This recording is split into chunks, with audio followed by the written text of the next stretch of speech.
안녕하세요. 저는 언니와 함께 동네에서 식당을 운영하고 있는 30대 여자입니다. 저는 현재 8살 아들을 키우고 있고요. 이혼한 지는 3년이 좀 안 되네요. 이혼 후에 이 동네에 가게를 열고 장사를 시작했는데 사실 이혼 전에는 바로 옆 동네에서 똑같이 음식 장사를 했었습니다. 이혼한 전 남편과 같이요. 한때 그 가게는 꽤나 장사가 잘 돼서 손님들이 줄 서서 먹었고 2호점까지 내고 그랬었죠. 제가 이혼하고 남편 혼자 운영하는 그 가게가 지금은 어떻게 됐냐고요? 망했습니다. 임대딱지 붙었는데 몇 개월 동안 나가지도 않고 그냥 문 닫혀 있더라고요. 자리가 안 나는 것 같고요. 2호점도 문 닫은 지 오래됐습니다. 저는 그게 전 남편이 다 자초한 일 같습니다. 행운이 굴러 들어온 줄도 모르고 감사한 줄도 모르고 지 혼자 잘나서 그렇게 된 줄 알았던 전 남편. 바로 저를 배신했던 전 남편. 그 전 남편은 잠깐 동안 좋았다가 오랫동안 힘들어지게 된 셈이죠. 우여곡절 많았던 제 결혼 생활에 대한 이야기를 해보려 합니다. 저는 원래 음식 장사하고는 전혀 상관없는 일을 했습니다. 동네에 있는 작은 쇼핑몰에서 일을 했는데요. 티셔츠 및 운동복을 오픈마켓에서 판매하는 쇼핑몰이었습니다. 쇼핑몰이다 보니 택배 기사님이 자주 오게 되었는데 전 남편은 원래 택배 기사 일을 하던 사람이었어요. 저희 사무실 전담이었다 보니 자주 왔고 제가 배송 업무도 하다 보니 자연스레 저랑 자주 보게 되었죠. 하루에 한 번 내지 많게는 2번까지도 만났으니까요. 저랑 나이도 엇비슷하고 대화해보면 코드도 잘 맞았습니다. 그래서 처음엔 업무 얘기만 하다가 나중엔 친해져서 개인적인 얘기도 주고받았습니다. 그러다가 그 남자가 먼저 퇴근하고 따로 술 한잔 하자고 하더라고요. 저도 오랫동안 봐서 친해지기도 했기에 좋다고 했습니다. 저도 약간의 호감은 있었기에 그 데이트 신청이 싫지는 않았던 것 같아요. 그렇게 맥주를 마시며 이런저런 얘기를 하는데 자기는 나중에 사업을 해볼 거라고 했습니다. 지금 열심히 일하는 것도 다 사업 자금 모으는 거라고 하면서요. 그 남자네 본가가 그렇게 잘 사는 편은 아니고 특히 아버지도 일을 안 하신 지 꽤 됐대요. 엄마만 시장에서 일을 하신다고 했고요.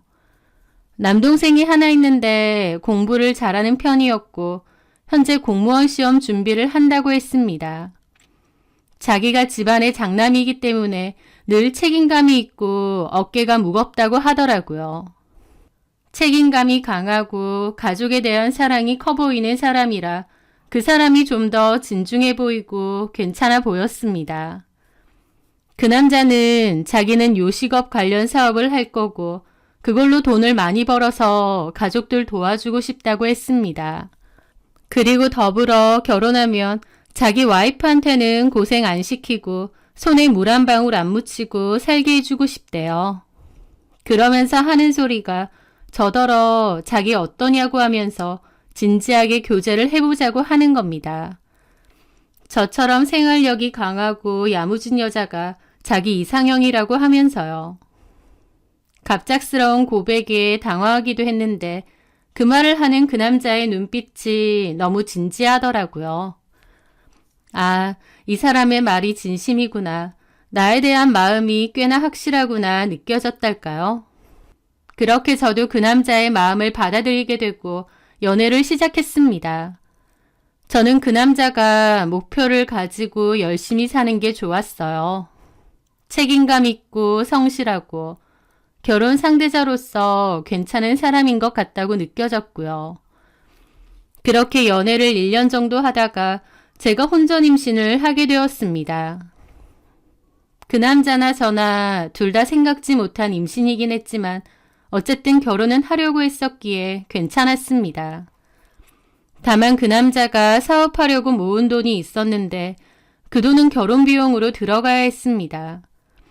그래서 제가 집은 작게 시작해도 된다고, 그러니까 모아둔 돈은 원래 계획대로 사업자금으로 쓰라고 했습니다.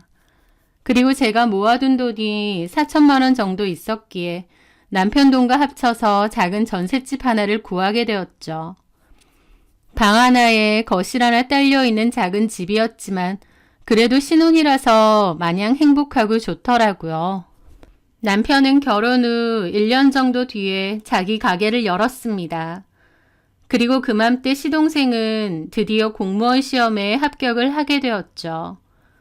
시부모님은 자기 아들들이 이제 승승장구하는 거라면서 몹시 기뻐하셨습니다. 하지만 시부모님의 기뻐하던 모습과 달리 남편 식당은 장사가 잘 되지 않았습니다. 극 초반에야 일명 오픈빨로 사람이 많고 장사가 잘 됐는데 그 오픈빨이라는 게 떨어지니까 무서울 정도로 손님이 뚝 하고 끊기더라고요. 사실 남편의 잘못이 컸죠. 요식업 사업을 하고 싶어 하길래 요리에 관심이 많은 줄 알았는데 아니었습니다. 요리를 배웠던 사람도 아니고 요리를 그렇게 잘하는 사람도 아니었어요. 게다가 장사에 대해서 잘 아는 사람도 아니었고요. 그저 사업을 하고 싶어 했고 본인이 할 만한 사업 중에선 요식업이 만만해서 선택했던 것 같아요. 사실 직접 해보면 경쟁도 치열하고 살아남기가 굉장히 힘든 업종인데 말이죠. 저는 친정 부모님이 오랫동안 동네에서 장사를 하셨거든요. 저도 많이 도우면서 컸고요. 그렇다 보니 오히려 장사에 대해서는 제가 남편보다 더 빠삭하고 익숙하다고 할 수 있습니다. 남편은 사업한다고 큰 소리 쳤지만 기본적인 운영 방법도 잘 몰랐고 음식 맛도 그저 그랬고 특색도 없었어요. 게다가 서비스도 그닥이었습니다. 당연히 손님이 올 이유가 없었죠. 그렇게 남편 사업은 고전을 면치 못했고 결국 호기롭게 문 연 지 8개월 만에 적자만 보고 문을 닫을까 말까 하는 지경까지 이르게 되었습니다. 남편은 하루가 멀다 하고 술 퍼마시고 괴로워하더라고요. 그걸 지켜보는 저도 얼마나 힘들었겠나요. 아이는 어리지, 저는 육아 때문에 휴직을 한 상태지, 남편 가게는 파리만 날리지. 우리 세 식구 어떻게 살아야 하나 앞이 안 보이고 너무 절망적이더라고요. 하지만 계속 그렇게 있을 순 없잖아요. 저는 내가 가게 일을 같이 돕겠다고 했습니다. 그때 남편 가게 주방에서 일하던 분이 있었는데 그분 인건비라도 빼서 제가 대신 해야겠더라고요. 아이를 어린이집에 보냈고 제가 남편 가게로 출근하기 시작했습니다. 제가 사실 엄마 손맛을 닮아서 음식 맛이 좋은 편이고 간도 정말 잘 보거든요. 제 음식 먹어본 사람들은 장사해보라는 말을 꼭 할 정도로요. 남편이 하는 가게니까 저는 전면에 나서지 않았는데 망할 위기에 처했다 보니 뭐라도 해야겠더군요. 저는 적극적으로 나서서 원래 있던 메뉴도 맛이나 양을 보완하고 신메뉴도 만들었습니다. 그리고 가게가 좀 어수선하고 지저분하기도 했는데 그런 것도 싹 정리하고 청결을 우선으로 했어요. 식재료도 남편은 원가 절감하려고 좀 싼 재료를 많이 샀는데 저는 이런 거부터가 다 맛의 차이라고 하면서 싹 바꾸자고 했습니다. 그 과정이 순탄했던 건 아니고 남편하고 다툼이 많았어요. 남편은 사실 돈돈거릴 줄만 알지 장사의 기본도 없던 사람이더라고요. 하여튼 저랑 여러 의견 대립이 있었지만 결국 제가 해보자는 대로 했습니다. 제가 맡았다고 짠 하고 바로 장사가 잘 된 건 아니었지만 그래도 심폐소생술은 된 것 같습니다. 저도 마지막 기회라고 생각하고 정말 열심히 일했던 것 같아요. 그리고 홍보도 중요했기에 틈틈이 지역 맛집 글 잘 올리는 블로거들 찾아서 무료 시식음식 제공할 테니 리뷰 좀 써달라고 부탁하고 다녔습니다. 홍보도 대행사 이런 데 안 맡기고 제가 일일이 서치하고 다니면서 쪽지 보내고 연락하고 그랬던 것 같아요. 남편은 그런 것도 아까워해서 홍보 그런 거 안 중요하다고 잘 그랬는데 저는 일단 나한테 맡겨보라고 했습니다. 남편이 해서 8개월 만에 문 닫을까 말까 하는 지경이었으면 어차피 믿져야 본전인데 제가 주도해서 해볼 수 있는 거 다 해보는 것도 괜찮잖아요. 그렇게 열심히 했는데 어느 순간 손님들이 늘어나기 시작했습니다. 나중에는 제가 굳이 리뷰 써달라고 쪽지 보내고 다니지 않아도 알아서 사람들이 와서 저희 가게 음식 먹고 자발적으로 리뷰도 써주고 그러더라고요. 그렇게 어느 순간부터 장사가 아주 잘 되기 시작했습니다. 좀 특징적인 게 남편이 초창기에 만든 주력 음식보다 제가 사이드로 만든 신메뉴가 더 유명해졌어요. 그거 먹으러 많이 오셨거든요. 하여튼 그렇게 저희 가게는 장사가 잘 되기 시작했고 남편과 저는 몰려드는 손님 덕에 기분 좋은 비명을 지르게 되었죠. 사실 누가 봐도 제가 그 가게를 일으켜 세운 거고 제 주변 사람들, 심지어 남편 주변인들도 그렇게 인정합니다. 이렇게 잘 된 건 다 제 덕분이라고요. 제가 손맛이 좋고 요리 센스가 좋고 가게 운영도 잘하고 친절하다면서 결국 제가 가게를 다시 살린 거라고 합니다. 그런데 오로지 남편 및 시댁 식구들만 그렇게 생각하더라고요. 제 공은 싹 잊어버리고 우리 아들, 우리 형이 잘해서 잘 된 거라고 생각했으니까요. 남편 본인이 가장 그렇게 생각했어요. 본인이 맡아서 할 땐 말아먹을 뻔한 거 까먹었는지 지가 잘나서 잘 된 줄 알더라고요. 제 덕분에 잘 됐다는 건 자존심 때문에라도 절대 입 밖으로 말 안 했고요.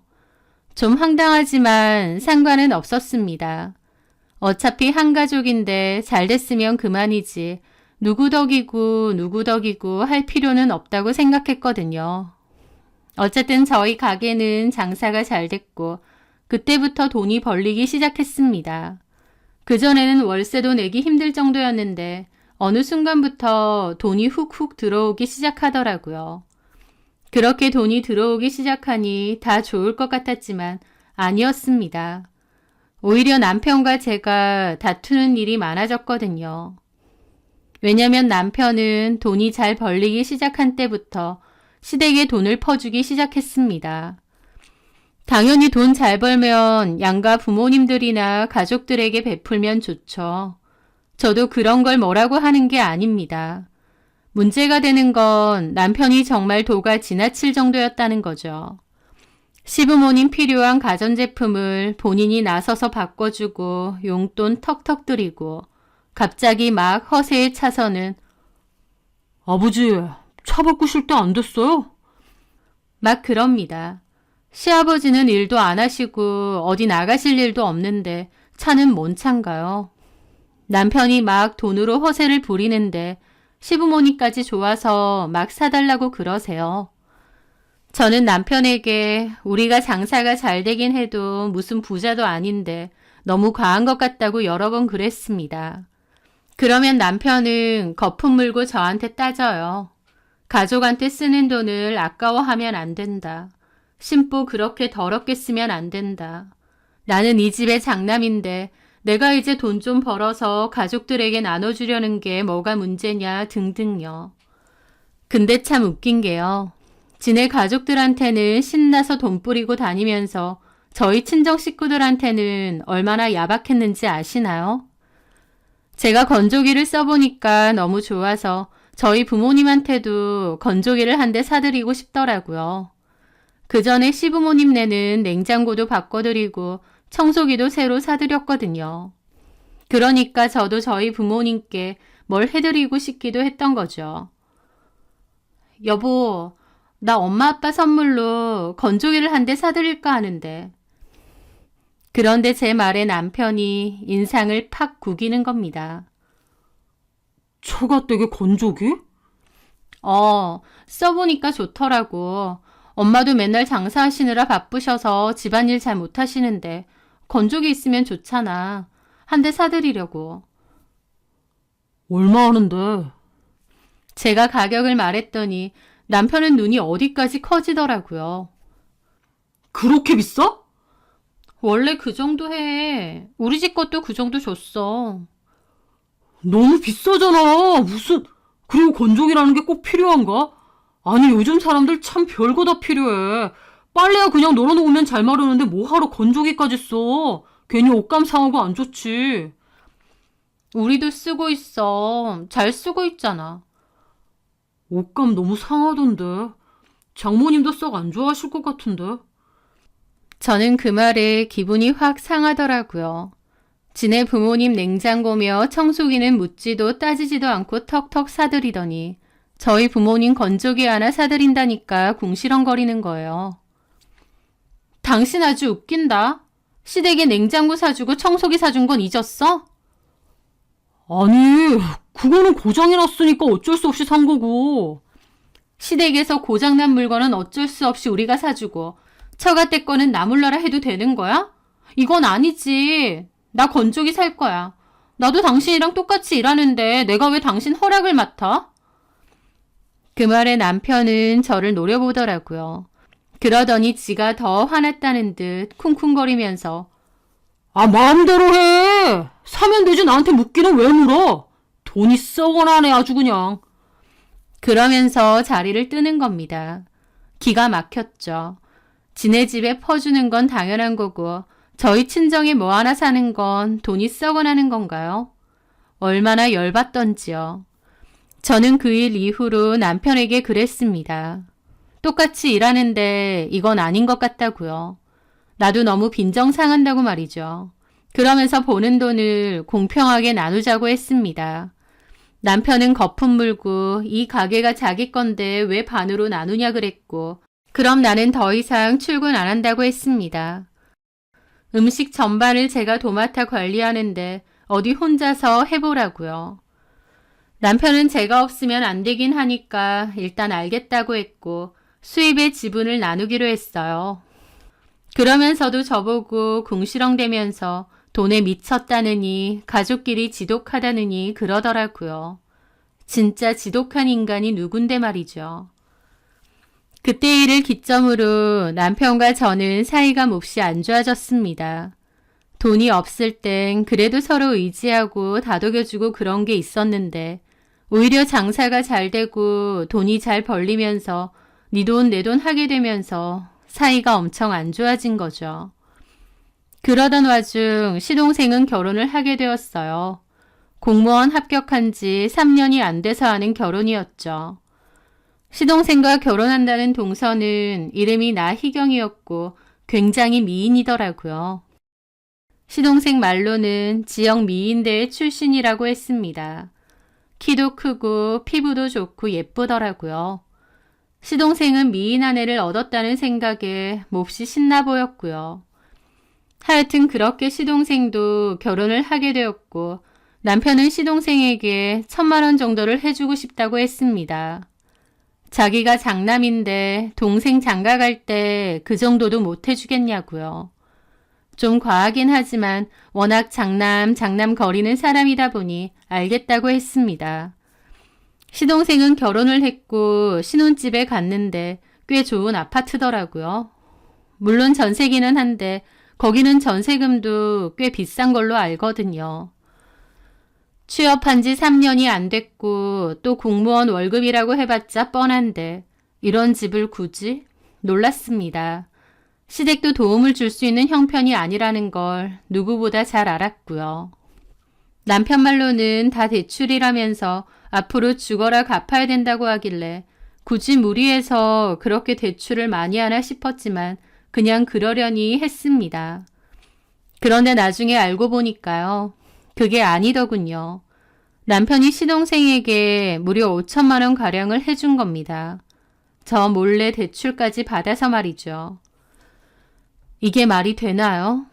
아무리 자기가 장남이라고 할지언정 자기 동생 결혼하는데 무슨 5천만 원이나 해주나요? 저희가 그렇게 부자도 아니고요. 저희도 장사 잘 되고 나서 2년 뒤에 새 집을 사서 옮기기는 했는데요. 그 집도 대출이 많습니다. 저희 대출금부터 먼저 갚아야 되는 마당에 추가 대출해서 시동생 결혼 비용으로 줬다니요. 심지어 저한테는 말 한마디도 없이 말이죠. 그 얘기 알게 되고 저는 이건 진짜 이혼감 아닌가 싶었습니다. 완전 뒤집어졌고 남편하고 크게 싸웠어요. 남편은 자기가 장남인데 동생한테 그 정도도 못 해주냐며 오히려 따지더라고요. 나 장남이야. 홍씨 집안 장남. 장남이 돼서 동생 결혼한다는데 그 정도도 못 도와줘? 내가 돈이 없는 것도 아니고. 누가 들으면 우리가 무슨 대단한 부자라도 되는 줄 알겠어. 장사가 그것 좀 된다고 돈을 이렇게 펑펑 써도 돼?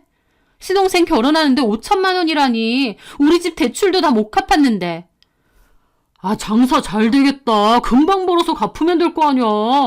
내가 다른 사람 준 것도 아니고 뻘짓해서 날린 것도 아니고 가족 아니야. 그러면 나한테 왜 말은 안 했는데? 이렇게 당당하면서 왜 말 한마디 안 하고 이런 짓을 벌이는데? 이런 짓이라니. 말 다 했어? 당신이 시댁 식구들한테 돈 쓰는 거면 거품 물고 난리치니까 내가 거짓말한 거 아니야. 그러니까 내가 거품 물고 난리칠 짓을 왜 하는데? 아, 내 돈이야. 내 돈 갖고 당신이 뭔데? 그러면서 남편과 저는 심하게 싸웠습니다. 그놈의 장남, 남편도 미친 것 같았고 준다고 넙적 받는 시동생도 미친 것 같았죠. 자기 집 일이라면 저렇게 돈을 그냥 퍼날라 주는 겁니다. 그놈의 장남이 뭐 어쨌다고요. 저희 결혼할 때 10원 한 장 받은 것도 없는데요. 너무 기가 막혀서 남편과 심하게 싸우고 이혼 얘기까지 오갈 정도였어요. 저는 도저히 남편을 이해할 수가 없었습니다. 남편은 그놈의 장남 노릇에 미친 것 같았죠. 게다가 그 일 이후로도 도저히 이해가 안 되는 짓이 많았습니다. 남편은 저희 아들에게는 좀 무심한 편이었거든요. 아들하고 놀아준 적도 거의 없어서 아들도 남편을 불편해합니다. 그러면서 신동생과 동서도 아들을 낳았거든요. 아들 낳았다고 축하한다고 조리원비를 자기가 내주질 않나, 비싼 육아용품 선물을 해주질 않나. 나중에는 조카 귀엽다고 같이 유원지도 놀러 갔더라고요. 저는 남편이 미친 줄 알았습니다. 지 새끼는 신경도 안 쓰면서 조카한테만 저렇게 하는 게 말이 되나요? 제가 그런 걸 뭐라고 하면 별걸 다 질투한다느니 허구한 날 쓸데없는 걸로 바가지를 긁는다느니 라는 소리까지 하더라고요. 집에서 제대로 된 아빠 노릇도 안 하면서 조카만 챙기고 도는 남편의 행동도 이해가 안 되고 넙죽넙죽 받는 시동생과 동서도 너무 얄미웠습니다. 그런 일로 저와 남편이 자주 싸우는 거 다 알면서도 저희 남편을 아주 살뜰하게 이용해 먹었거든요. 제 남편을 무슨 돈 나오는 자판기 마냥 이용하고 자기들 필요할 때 뭐 사달라 하고 그랬으니까요. 형네 부부 이혼하던지 말던지 지낼 것만 챙기려는 게 얼마나 얄미운 짓인가요. 저는 남편도 시동생도 동서도 진짜 하나같이 너무 얄밉고 싫어지더라고요. 그런데 사실은 그게 그놈의 장남 노릇 때문이 아니라는 걸 알게 되었습니다. 남편은 사실 다른 꿍꿍이가 있었던 거예요. 어느 날 남편이 핸드폰을 하다가 잠이 들었습니다. 제가 그걸 보고 핸드폰을 치우려다가 폰이 켜졌어요. 그런데 남편은 핸드폰으로 SNS를 보고 있더라고요. 남편이 평소에 SNS를 했었나 생각하며 봤는데 어떤 여자의 SNS를 보고 있었습니다. 예쁘고 어린 여자더라고요. 그런데 가만 보니 그 여자가 저희 동서랑 사진을 찍은 겁니다. 그러니까 그 여자는 동서와 친구였던 거죠. 뭔가 기분이 쎄했던 저는 남편 폰을 거실로 들고 나와서 뒤져보게 되었고 SNS에 메시지가 있는데 그것도 보게 되었습니다. 그리고 알게 되었어요. 남편이 그 동서라는 여자와 바람을 피고 있었던 사실을요. 그 동서 친구라는 여자와 남편은 SNS 메시지로 주로 대화를 나누고 있었던 겁니다. 남편은 저에게 하는 것과는 영 딴판으로 그 여자에게 몹시 다정하게 잘했고 필요한 것도 다 사다 바치고 그 여자가 뭐 먹고 싶다고 하면 다 가자고 하고 와, 그거 보는데 너무 화가 나서 눈물이 다 나는 겁니다. 심지어 더 기막힌 건요. 동서랑도 남편이 SNS 친구로 되어 있고 둘이 대화를 나눴더라고요. 저는 그때까지도 남편이 동서랑 그렇게 따로 친한지는 몰랐습니다. 그런데 그 대화가 가관이었어요. 다음에 미주랑 4명이서 소고기 먹으러 갈까? 내가 괜찮은데 찾아놨는데.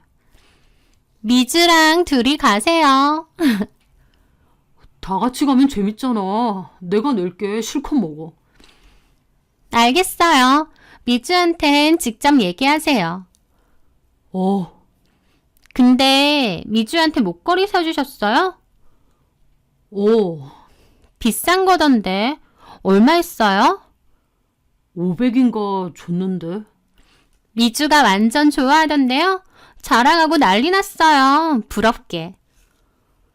재수 씨도 갖고 싶어? 민우한테 사달라 해. 공무원이 무슨 돈이 있어요. 그럼 있어봐. 내가 다음 달쯤에 하나 사줄 테니까. 와, 대박. 진짜요? 감사해요. 근데 저는 이왕 사줄 거면 그거 말고 다른 디자인으로 사주시면 안 돼요? 알았어. 와, 신난다. 미주한테 얘기 잘해놓을게요. 미주가 안 그래도 아주버니 완전 통 크다고 남자답다고 막 멋있다고 하더라고요. 미주가 그런 스타일 좋아하거든요. 그래, 잘 됐네. 근데 내가 재혼인데 미주는 괜찮은가 몰라. 그게 좀 조심스러워. 미주는 초혼인데. 괜찮으니까 오빠 만나죠. 지금처럼 잘해주시면 되죠. 그럼 잘해야지. 그래서 형님한텐 언제 이혼 얘기하실 건데요? 조만간 얘기해야지. 나뿐만 아니라 애엄마도 나랑 갈라서고 싶어해. 적당히 얘기하고 갈라서야지. 맨날 싸우고 얼굴 보는 것도 지겹고 집이 지옥이다. 민호 씨한테 들었어요. 아주버님이 많이 힘들어한다고. 얼른 끝내고 미주한테 새 장가 드세요. 그게 베스트지. 그거 보는데 저는 입이 안 다물어지더라고요. 이게 과연 아주버님과 동서 사이의 대화인가요? 저라는 존재를 무슨 투명인간처럼 싹 지우고 이따위 대화를 나누는데 피가 거꾸로 솟는 게 뭔 말인지 알겠더라고요. 진짜 입에서 절로 육두문자가 쏟아져 나옵니다. 이 죽일 것들, 이 쓰레기 같은 것들 하면서요. 저는 그 자리에서 바로 동서에게 전화를 했습니다. 네, 형님. 야, 이 미친년아. 네? 형님 뭐라고 하신 거예요? 미주라는 애가 네 친구지. 네가 소개해줬지. 너 제정신이야? 결혼한 아주머님한테 여자를 소개해줘?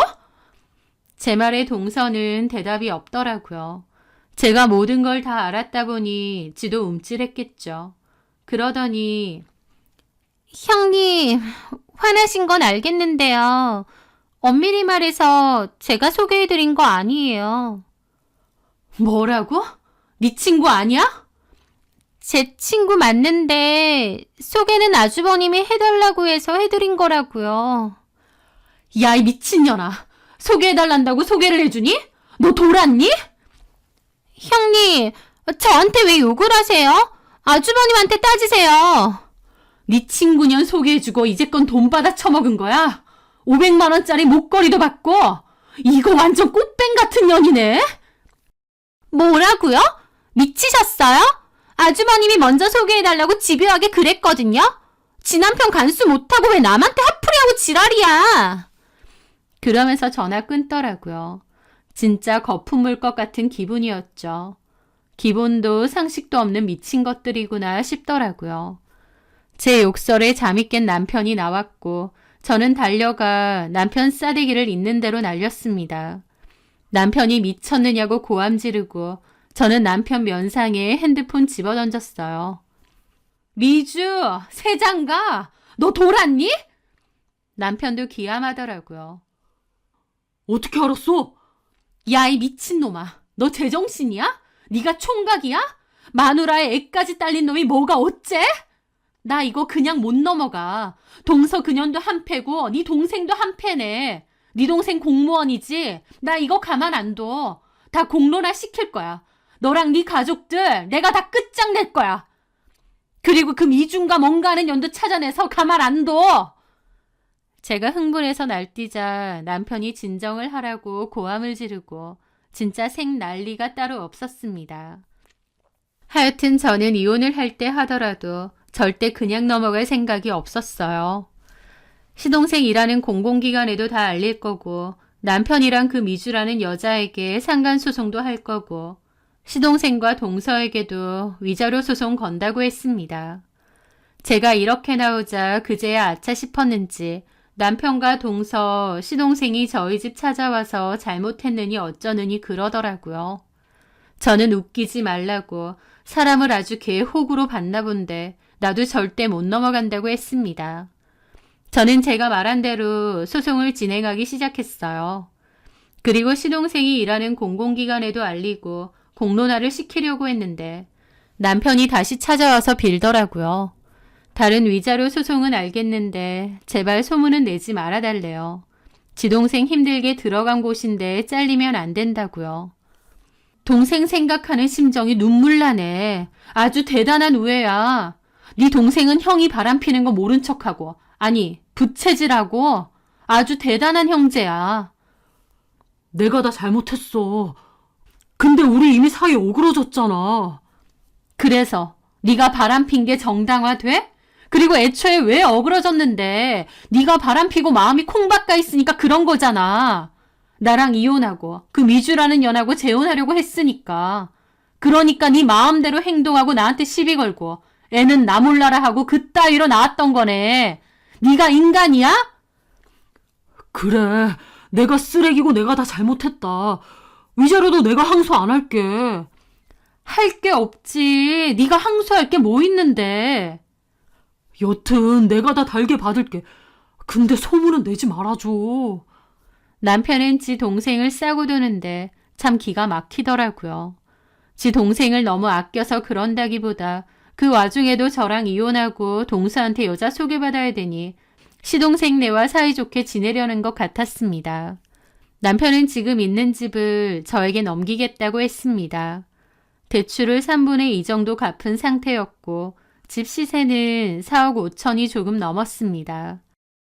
소문 안 내고 조용히 이혼한다는 조건으로 그 집을 아예 저한테 넘기겠다는 거였죠. 물론 초반에 4천만 원 정도는 제 돈도 포함이고 또 저도 같이 일했기 때문에 그 집에 대한 제 지분도 당연히 있습니다. 하지만 그렇다고 아예 집 자체를 받을 수 있는 건 아니었죠. 가게도 어쨌든 남편 명의다 보니 어느 정도 인정은 되더라도 그게 크지는 않을 테고요. 저도 솔직히 시동생까지 너무 괘씸해서 공론화를 시키고 싶으면서도 한편으론 이게 진짜 공론화가 될지 그냥 묻혀버리는 건 아닐지 걱정은 됐습니다. 왜냐면 어쨌든 시동생이 당사자는 아니었기 때문이죠. 게다가 저도 아들이 있는데 이 일이 불거지면 저와 아들에게도 피해가 오지 않을까 싶기도 했어요. 그래서 고민 끝에 좋다, 이혼해주겠다, 집 넘겨라, 대신 위자료 소송은 그대로 가겠다 그랬습니다. 남편은 가게가 장사 잘 되니까 집을 저한테 주고라도 이혼하고 본인은 다시 시작하면 된다고 믿는 듯 했습니다. 하여튼 남편과 저는 재산 관련해서 여러 협의를 거친 뒤에 이혼을 결정했는데 참 웃기게도 재산 나누는 건 그렇게 꼼꼼히 따지고 그랬는데 양육권은 바로 저한테 양보하더라고요. 진짜 끝까지 인간도 아니구나 싶어서 치가 떨렸습니다. 지는 저랑 이혼하고 그 미주라는 여자 만나서 새 장가 들고 다시 자식 낳고 싶은가 보더라고요. 그 쓰레기 같은 인간하고 그렇게 이혼을 했습니다. 애초에 남편이 남편 노릇, 아빠 노릇 제대로 안 했기 때문에 이혼한다고 해서 저 혼자 산다고 해서 크게 달라지는 것도 없었어요. 저는 이혼 후 다시 새 시작을 해야 했는데 마침 친언니가 자기랑 장사를 하자고 하더라고요.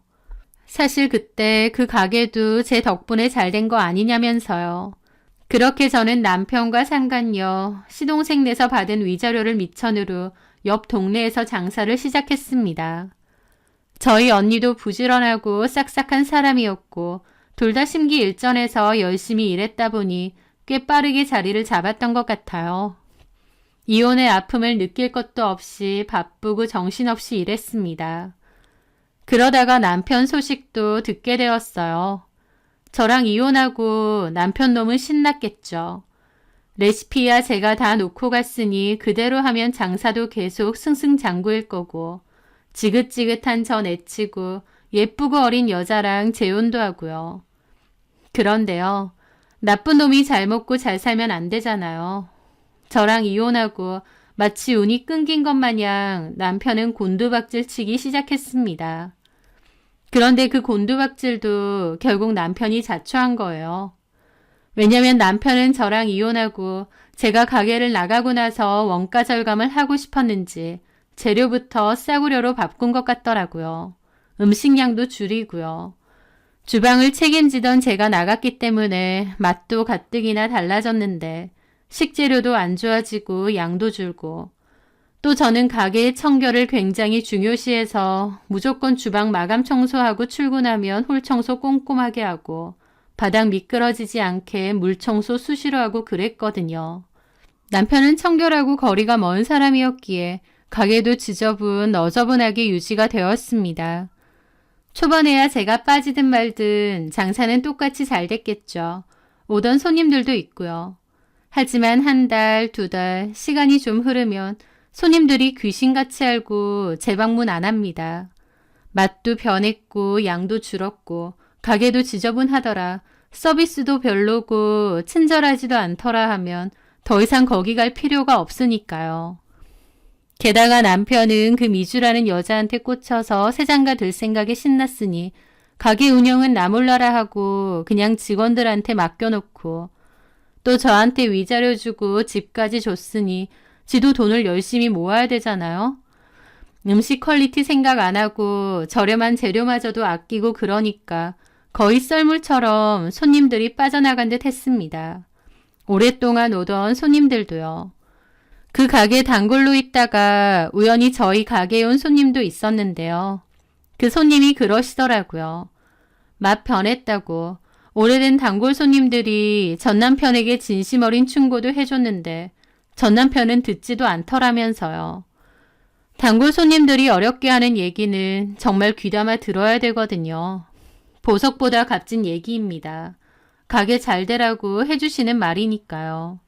그럼에도 남편은 돈 버는 것에만 혈안이 돼 있어서 그런 진심 어린 충고도 다 흘려들은 거죠. 결국 남편의 가게는 저랑 이혼하고 1년도 안 돼서 망했다고 들었습니다. 손님 쫙 빠져나가고 그 와중에 직원들은 많이 고용했다 보니 인건비는 엄청 나가고 저도 궁금해서 들어가 보니 리뷰도 정말 안 좋아졌더라고요. 그런 것도 아예 관리를 안 하는 듯 했습니다. 돈돈거리면서 어쩜 가게를 이렇게 방치하나 싶을 정도였죠. 그 인간의 행운은 나랑 이혼 전까지였구나 싶어서 꼬시더라고요. 그 후로 저한테 연락 와서 아들 잘 지내냐느니 보고 싶다느니 헛수작을 부리길래 이런저런 핑계로 안 보여줬습니다. 그전까진 여자한테 빠져서 아들 거들떠도 안 본 게 이제 와서 망해가니까 저랑 저희 아들한테 들러붙으려는 꼴이 얼마나 역겹던지요. 게다가 저보고 가게 연거 안다면서 지나가면서 봤는데 장사 잘 되더라면서 자기 가게는 이제 문 닫는다면서 징징거리려길래 나 그런 거 들어줄 마음 없다고 그냥 끊었습니다. 지가 저한테 한 짓은 생각 못하고 어디 저한테 하소연인가요? 미친 거 아닌가 싶었죠. 그렇게 남편이란 존재를 잊고 살다가 얼마 전 우연히 듣게 되었습니다. 남편은 시동생 일하는 공공기관 앞에서 행패 부리다가 끌려갔다는 얘기를요. 공무원이 시동생한테 피해 줄까봐 저한테 제발 공론화 시키지 말라고 부탁했던 인간이 제 전남편인데 정작 지가 나서서 시동생네 직장 앞에서 큰 소리치고 난리를 쳤다는 거예요. 뭐 때문인가 했더니 동생네 부부가 자기를 이용해 먹었다고 난리를 쳤다더군요. 꽃뱀 같은 것들이라고요. 자기가 결혼할 때 5천만 원이나 해주고 그 사이에 이런저런 도움도 많이 줬잖아요.